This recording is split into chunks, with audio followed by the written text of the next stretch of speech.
The crystal chandelier above the dining table cast a warm glow over the expensive china and perfectly arranged centerpieces.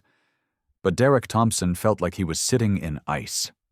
Vanessa's laugh echoed through the dining room, light and dismissive, as if the past 2 years of their relationship meant absolutely nothing. Her hand rested on Troy Bennett's arm, her fingers lingering just a second too long, and when Derek's jaw tightened, she noticed. She always noticed. That's when she said it, her voice dripping with casual cruelty in front of her entire family. "Oh, Derek, relax. Troy's just a friend." The way she emphasized the word friend made it clear she thought Derek was being ridiculous, possessive, paranoid. Her mother smiled approvingly at Troy. Her father nodded as if Derek had committed some social faux pas by even appearing uncomfortable. And in that moment, something inside Derek snapped. He set down his wine glass with deliberate care, the soft clink cutting through the awkward silence that had fallen over the table. Every eye turned to him. Vanessa's smile faltered, perhaps sensing she'd pushed too far this time. Derek looked directly at her, his voice steady and cold. "You're right, Vanessa. Troy is just your friend." He paused, letting the words hang in the air. "And you are just my sneaky link. Don't forget." The color drained from Vanessa's face. Her mother gasped. Her father's fork clattered against his plate. Troy looked between them, confusion written across his features. And Derek stood up, knowing he'd just detonated a bomb that would change everything. Before we dive into how Derek ended up at that catastrophic Christmas dinner, if you're enjoying this story, make sure to hit that like button, share it with friends who love dramatic stories, and subscribe for more incredible content. Drop a comment below and let us know where you're watching from. We love hearing from viewers around the world. Now, let's go back to where it all began. Derek had met Vanessa Carter 2 years earlier at a tech conference in Austin, Texas. She was giving a presentation on digital marketing strategies, standing confident on stage in a navy blazer, her dark hair pulled back in a sleek ponytail. Derek, a software developer from Chicago, had been mesmerized not just by her intelligence, but by the way she commanded the room. After her panel, he'd approached her at the hotel bar, and they'd talked until 3 in the morning. By the end of the conference, they'd exchanged numbers, and within a month, Derek was flying to Boston every other weekend to see her. The relationship was intense from the start. Passionate, electric. Vanessa made Derek feel alive in ways he hadn't experienced before. She was ambitious, driven, always 3 steps ahead in her career at a prestigious marketing firm. Derek admired that about her. He loved how she challenged him, pushed him to think bigger about his own career. But there was always something slightly off balance about their dynamic, a subtle power differential that Derek couldn't quite name. It started small. Vanessa preferred they spend time at his place in Chicago rather than hers in Boston. When Derek suggested meeting her friends, she'd redirect the conversation, saying they were all busy with work, or that she wanted to keep him to herself a little longer. It was flattering at first, the idea that she wanted their relationship to be their private sanctuary. But months turned into a year, and Derek still hadn't met a single person from Vanessa's life outside of their bubble. "My family's complicated," she'd explained one night, curled up against him on his couch. "They have these expectations. They want me to date someone in finance or law, someone who fits their vision. I just need more time before I introduce you." Derek had accepted it, telling himself that love required patience. He understood family pressure. His own parents had opinions about everything, though they'd always ultimately supported his choices. He figured Vanessa would come around when she was ready. Then Troy entered the picture. Derek first heard the name casually dropped into conversation about 6 months ago. "Troy and I grabbed lunch today," Vanessa mentioned during one of their nightly phone calls. Troy thinks I should apply for the director position. Troy's family has a house in the Hamptons. Troy this, Troy that. At first, Derek didn't think much of it. Vanessa was allowed to have male friends. He wasn't that guy, the insecure boyfriend who couldn't handle his girlfriend having a social life. But the mentions of Troy increased. Vanessa started being less available on weekends. When Derek flew to Boston, she'd sometimes cut their time short because she had plans she couldn't cancel. Work thing, she'd say vaguely, kissing him goodbye at his hotel. He never saw her apartment. He never met her co-workers. He existed in hotels and restaurants, always on the periphery of her real life. Derek's best friend, Chris, had been the one to say it out loud. Man, are you sure you're actually her boyfriend? Because from where I'm sitting, it sounds like you're the side piece.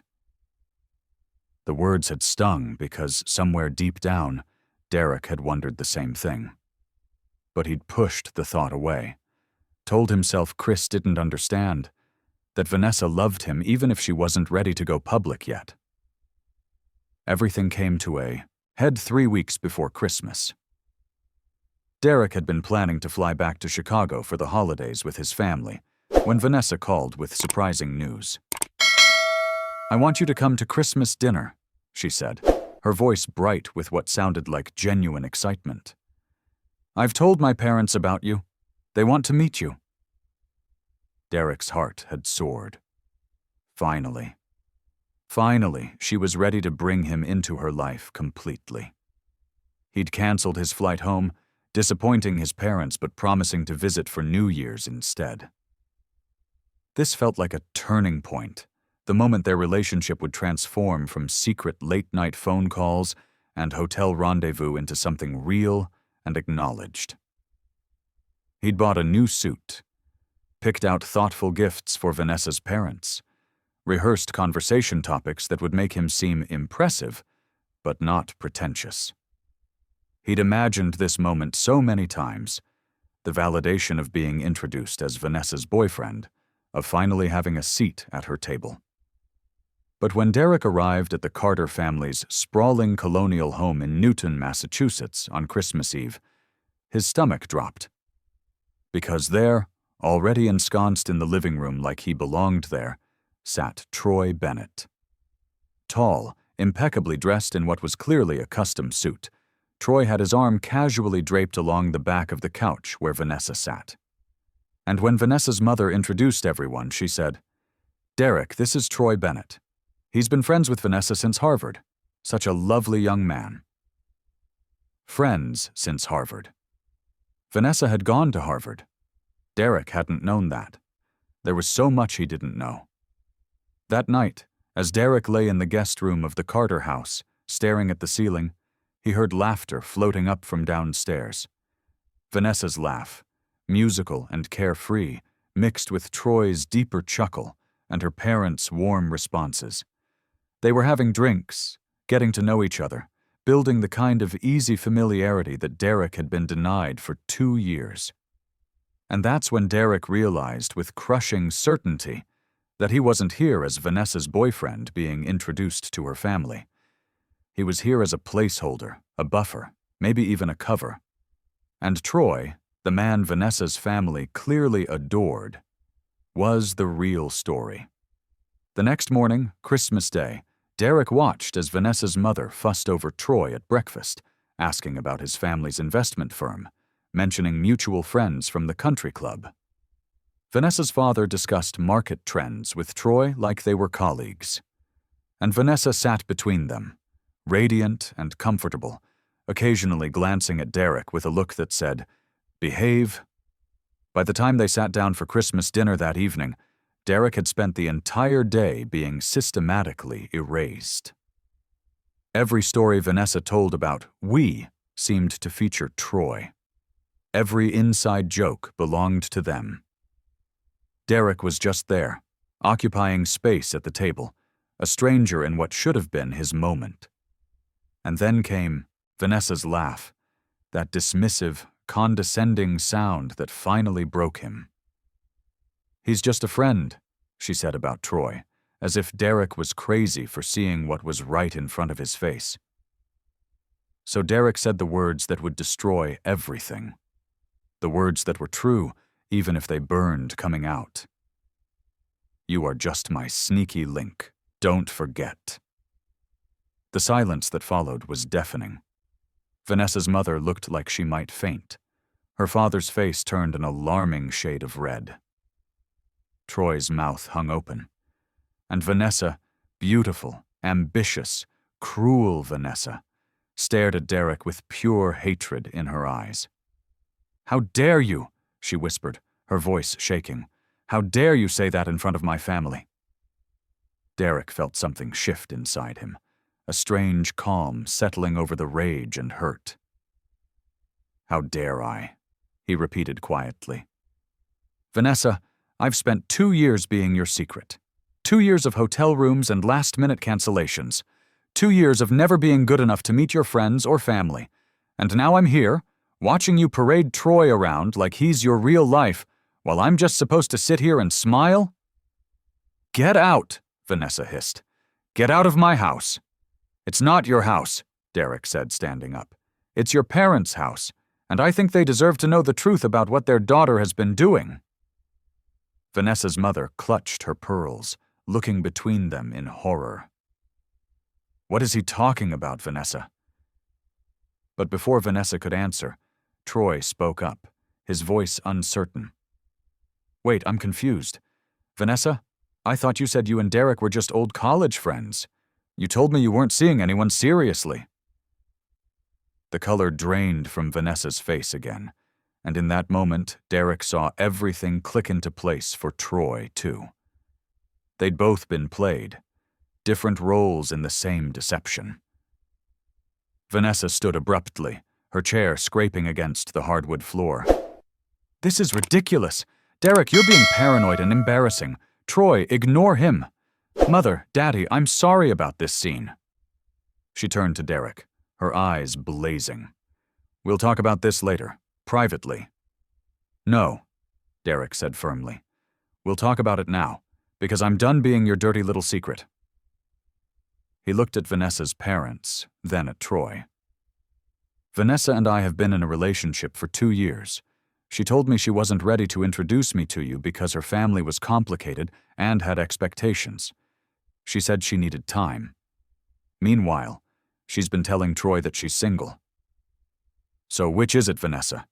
Am I your boyfriend that you're ashamed of, or am I just convenient when Troy isn't available?" The dining room erupted. Vanessa's mother started asking rapid-fire questions.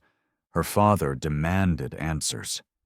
Troy stood up, his face a mixture of anger and betrayal, and Vanessa, cornered and exposed, did the only thing she could think of. She threw her wine in Derek's face. The red liquid splashed across his new suit, dripping down onto the pristine white tablecloth. For a moment, everyone froze, shocked by the violence of the gesture. Derek stood there, wine dripping from his chin, staring at the woman he'd loved for 2 years, and felt absolutely nothing. "Vanessa!" her mother shrieked, but Derek simply wiped his face with his napkin, set it down on the table, and looked at Vanessa one last time. "I hope Troy knows what he's getting into," he said quietly. Then he turned and walked toward the door. He was halfway to the foyer when he heard footsteps behind him. He turned, expecting Vanessa, but it was Troy. "Wait," Troy said, his expression serious. "I need to know something. Were you really dating her for 2 years?" Derek nodded. "Flew to Boston every other weekend, called her every night, bought her gifts for her birthday, anniversaries, the whole 9 yards. Troy ran a hand through his hair, looking shaken. "Jesus, she told me she was single. We've been seeing each other for 4 months. 4 months. The timeline made Derek's stomach turn. That meant Vanessa had been juggling both of them, lying to both of them, playing them against each other this entire time. "I'm sorry, man," Derek said, and he meant it. "I didn't know you were anything more than a friend until today." "Same," Troy said. He glanced back toward the dining room, where raised voices could still be heard. I think we both dodged a bullet, eventually. Derek almost laughed at that. Yeah, Merry Christmas. Merry Christmas, Troy echoed. As Derek walked out into the cold December night, his phone buzzed in his pocket, multiple texts from Vanessa. Come back right now. You're making a huge mistake. How could you humiliate me like that? Derek, I love you. Please come back. We can fix this. He stared at that last message for a long moment. 2 years, and this was the first time she'd said she loved him. It had taken public humiliation and complete exposure for her to finally say the words. And even now, even after everything, she couldn't take responsibility. It was about him humiliating her, not about her betraying him. Derek blocked her number and called an Uber. He'd find a hotel, change his flight, and be back in Chicago by tomorrow. Back to his real life, away from Vanessa's web of lies and manipulation. As he waited for his ride, watching his breath form clouds in the freezing air, his phone buzzed again. Different number. He almost didn't look, but curiosity got the better of him. It was a text from Troy. She's claiming you're lying, saying you were obsessed with her and showing up uninvited. Thought you should know what she's telling her parents. Of course she was. Vanessa couldn't admit the truth, not even when confronted with evidence from 2 different men. She had to rewrite the narrative, make herself the victim.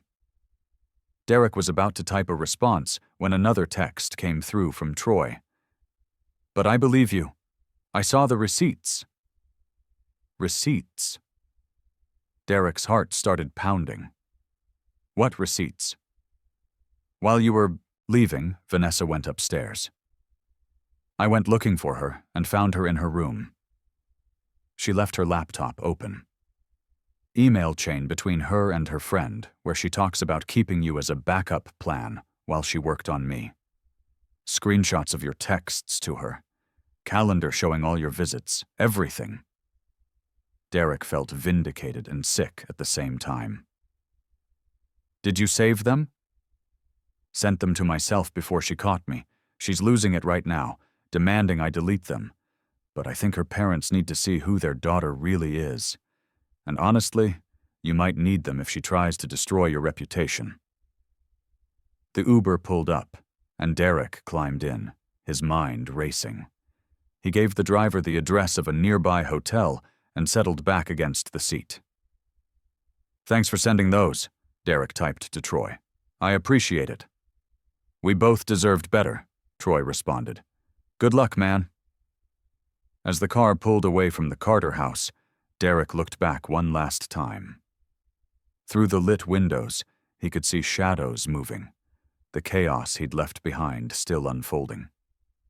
Vanessa had built an elaborate house of cards, and he'd just blown it down with 6 simple words. You are just my sneaky link. The truth had a way of destroying beautiful lies. And Derek was finally free. But as his phone started buzzing with calls from an unknown number, he had a sinking feeling that Vanessa wasn't going to let him walk away that easily.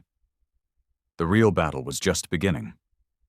Derek ignored the unknown number and checked into the Courtyard Marriott near downtown Newton. His hands shook slightly as he swiped his credit card, the adrenaline from the confrontation finally wearing off and leaving him drained. The hotel clerk, a young woman with kind eyes, looked at the wine stains on his suit with concern, but said nothing. Derek appreciated her discretion.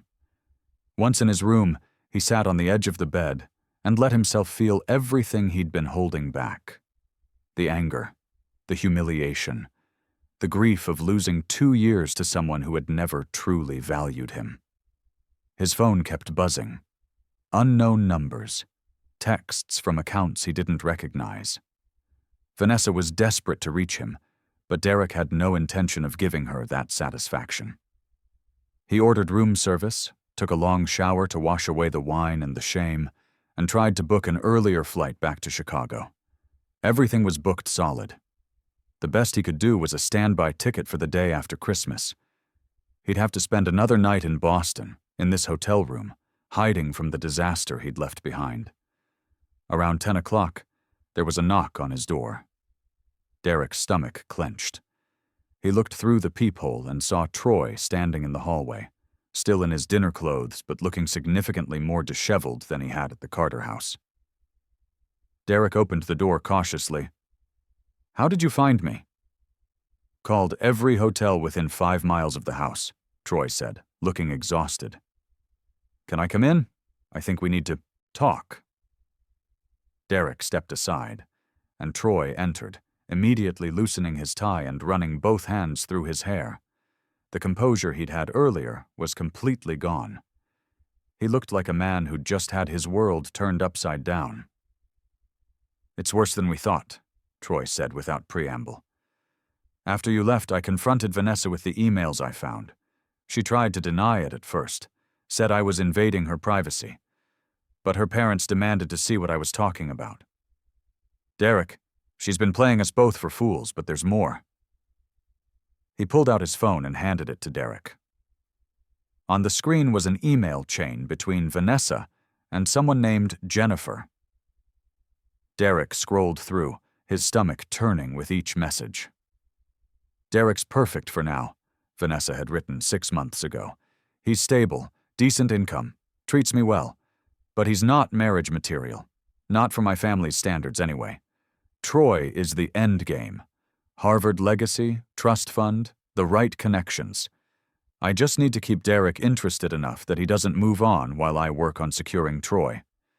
The trick is keeping them separated, so neither one figures it out." Another email from 3 months ago.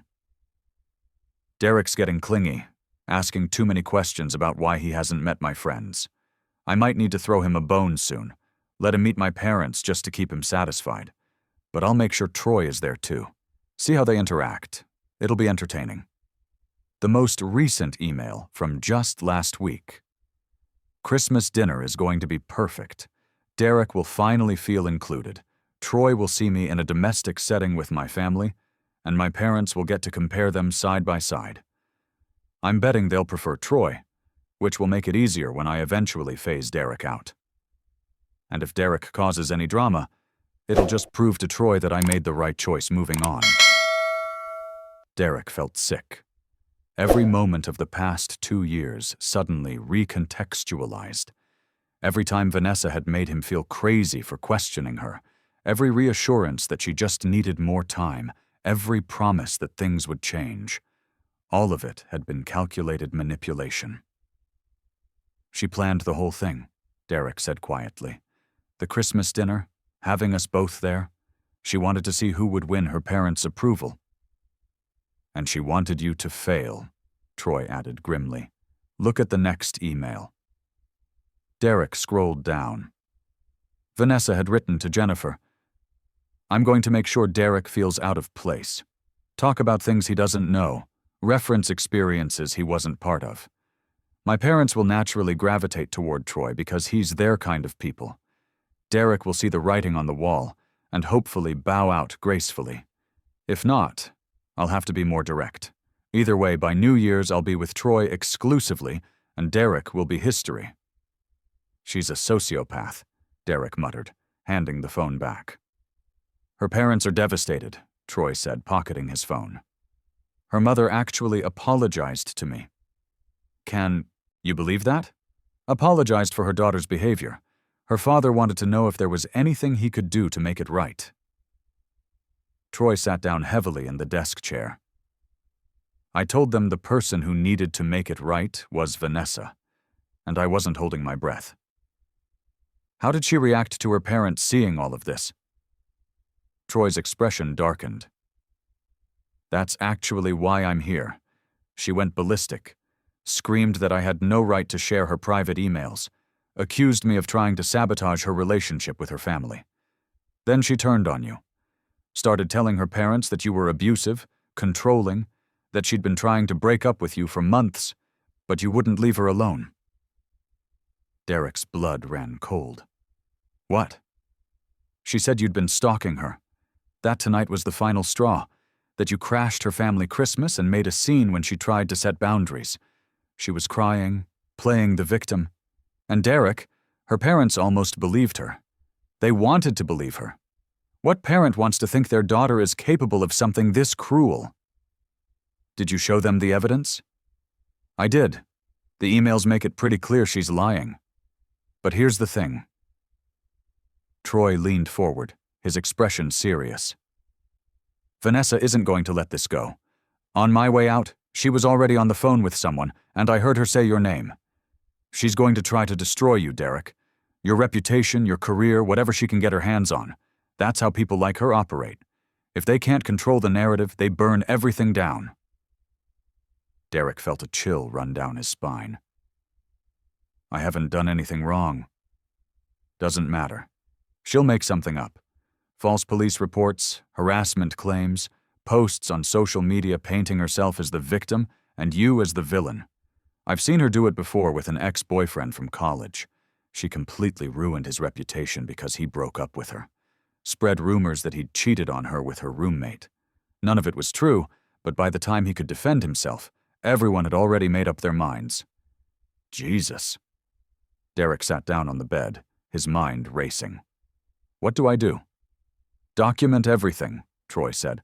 Every interaction you've had with her. Save every text, email, phone record. Get ahead of whatever story she's going to tell. And honestly, you might want to talk to a lawyer. Make sure you're protected if she decides to file false charges or restraining orders or whatever else she might dream up. Derek's phone buzzed. Another unknown number.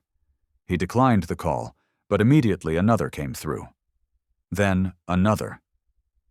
Someone was calling repeatedly from different numbers. That's probably her, Troy said, using different phones to get through to you. On the fifth call, Derek answered, putting it on speaker so Troy could hear. What, Vanessa? Derek, baby, please. Vanessa's voice was thick with tears, but Derek could hear the manipulation underneath. I'm so sorry. I made terrible mistakes. I was confused. I didn't know what I wanted. But I know now. It's you. It's always been you. Please come back. We can talk about this. Just you and me. No, Derek said flatly. Derek, you don't understand. I love you. I was just scared. Scared of disappointing my family. Scared of admitting how much you mean to me. That's why I kept you separate. I was protecting what we had. By calling me your sneaky link? Derek asked coldly. By keeping me as a backup plan while you worked on securing Troy? I read the emails, Vanessa. I know exactly what I was to you. There was a pause. When Vanessa spoke again, her voice had changed. The tears were gone, replaced by ice. Troy had no right to share those. That was private correspondence. Private correspondence about how you were using both of us. You're twisting everything. Those emails were taken out of context. I was venting to a friend.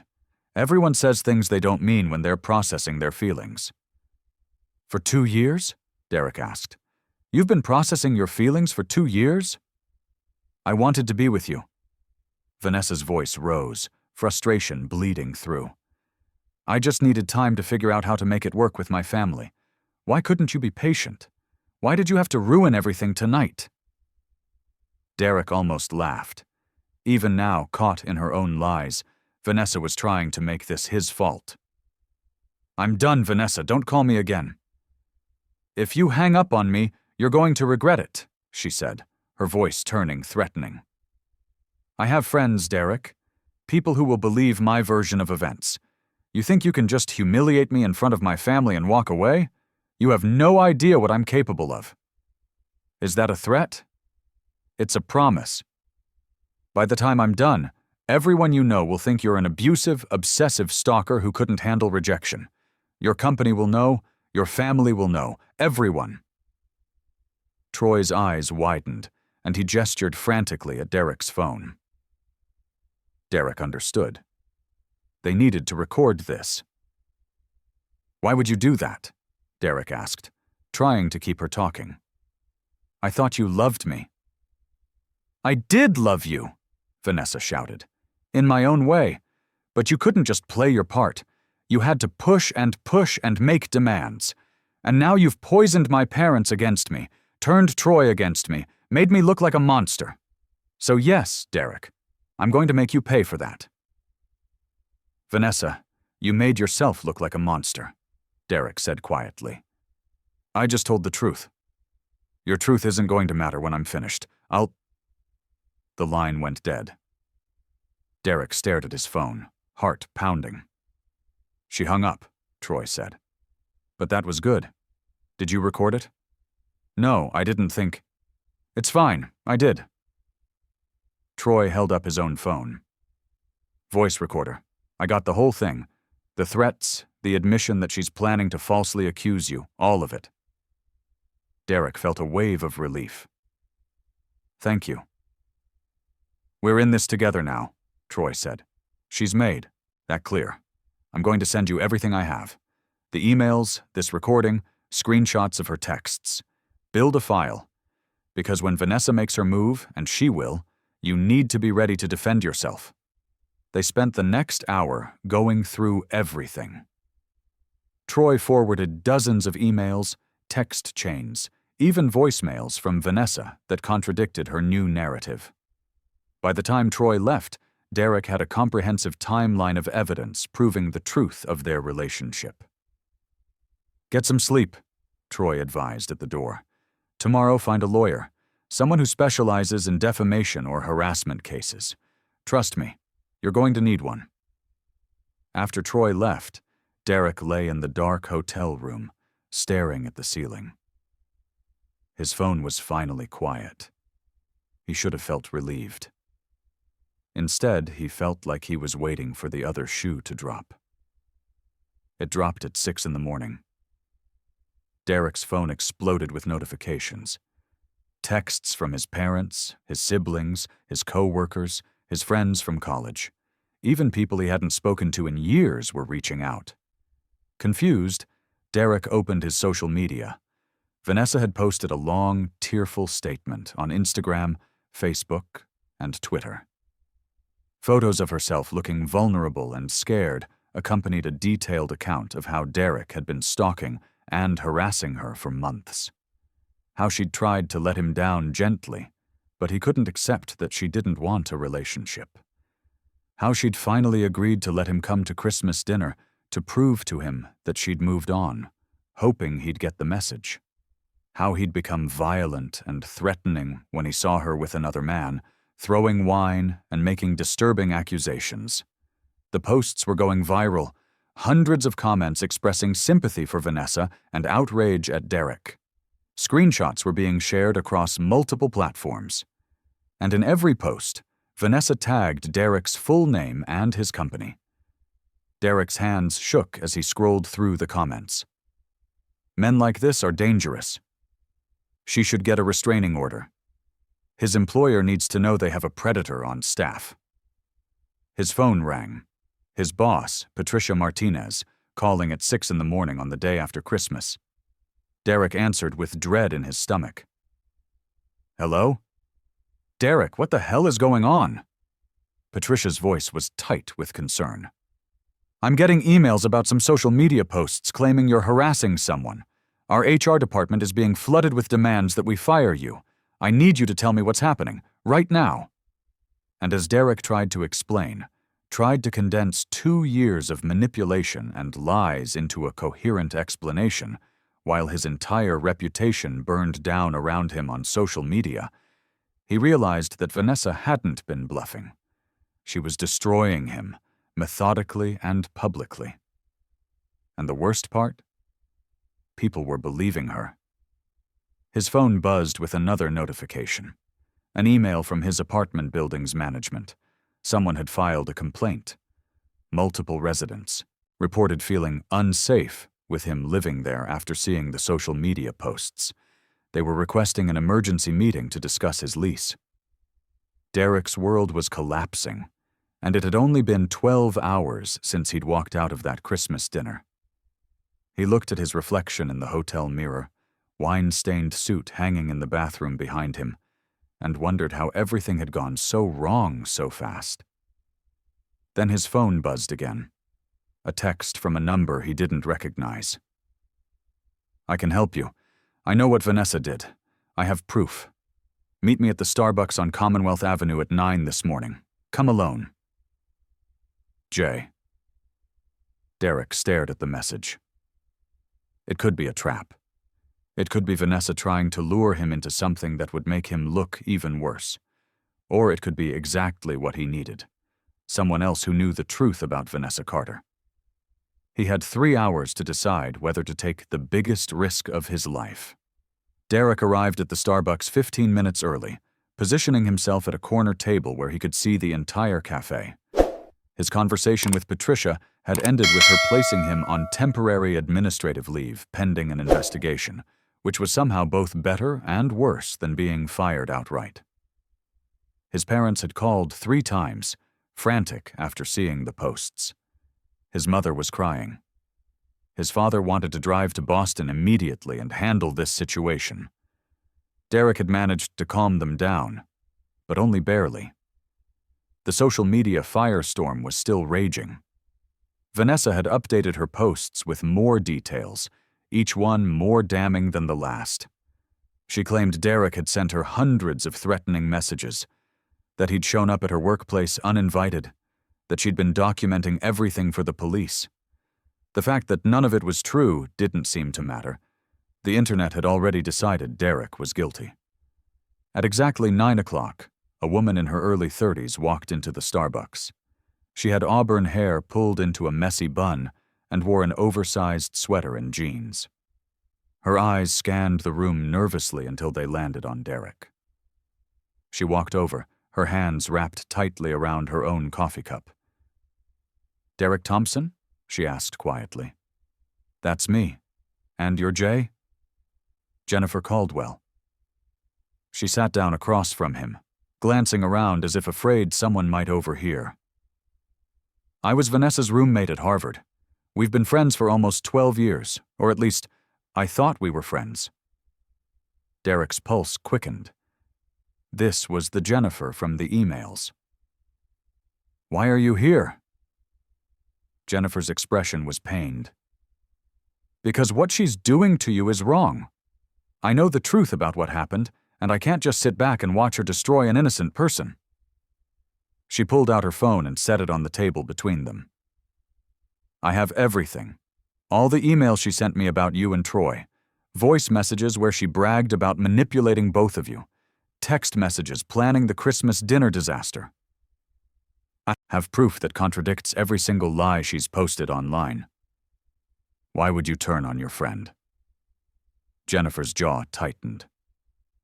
"Because she's not my friend. Not really. I realized that last night when she called me at midnight, laughing about how she was going to ruin your life. She thought it was funny, Derek. She said you deserved it for embarrassing her. And when I told her she was going too far, that you didn't deserve this, she turned on me too." Jennifer's voice cracked.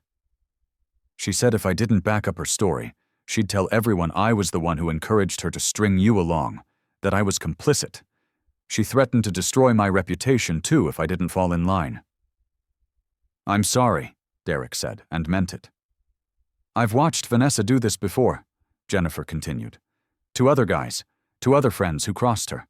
She's always gotten away with it because people are afraid to stand up to her. Her family has money and connections. She knows how to play the victim. But this time, I have receipts. Real ones. And I'm not going to let her get away with it anymore." Derek felt hope stirring for the first time since the previous night. "What do you need from me?" "Nothing. I just wanted to meet you. Make sure you were actually the person Vanessa described.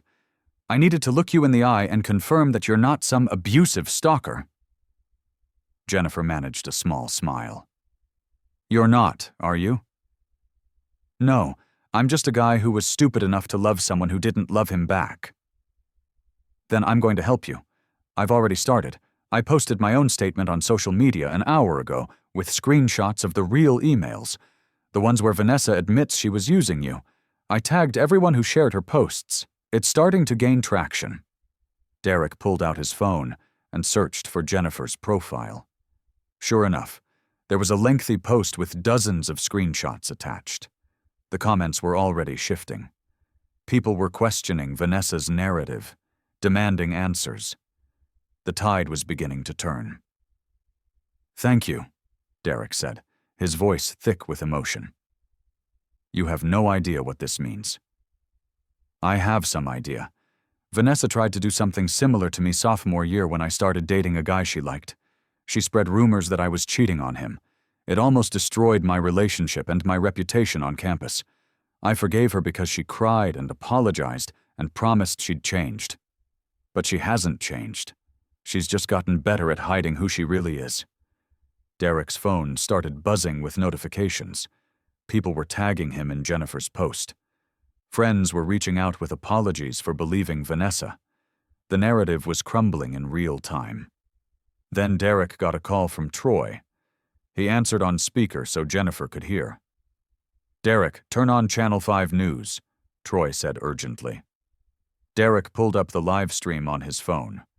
A reporter stood outside the Carter family home in Newton. The chyron at the bottom read, "Boston. Marketing executive accused of elaborate dating scheme."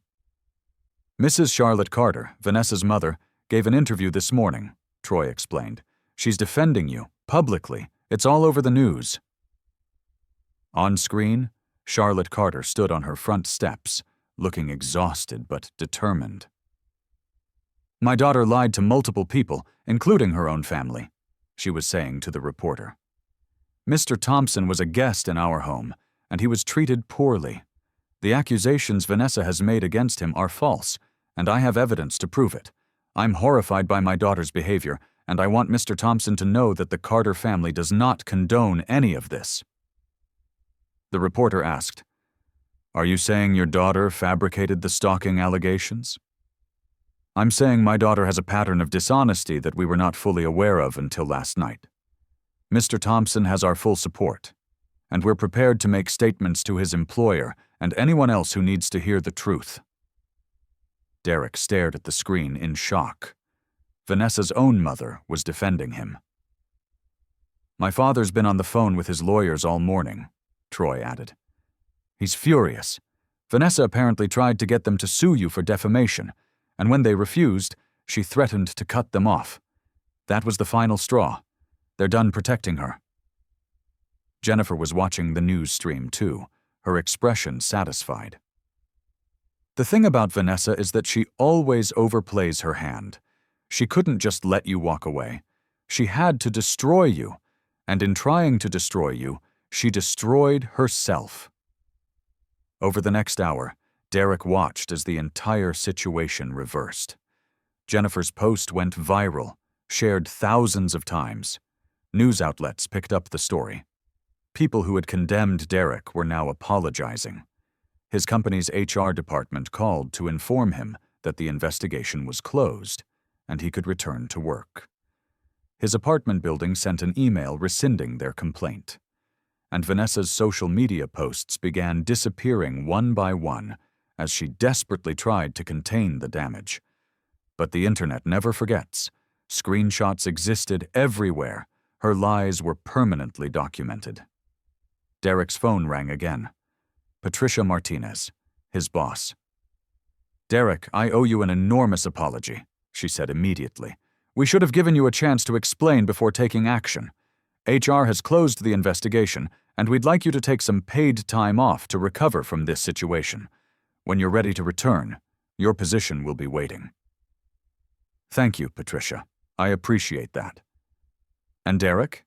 If you need the company's legal resources to pursue action against Ms. Carter for defamation, those are available to you." After he hung up, Derek sat back in his chair, feeling like he'd just survived a hurricane. Jennifer was still there, scrolling through the responses to her post. "You know what the crazy thing is?" Derek said. "If she'd just let me go, none of this would have happened. I would have left Boston, been hurt for a while, and eventually moved on. She'd still have her reputation, her family's support, everything." "That's not who Vanessa is," Jennifer said.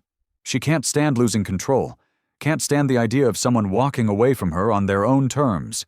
She had to be the one to end it, on her timeline, in her way.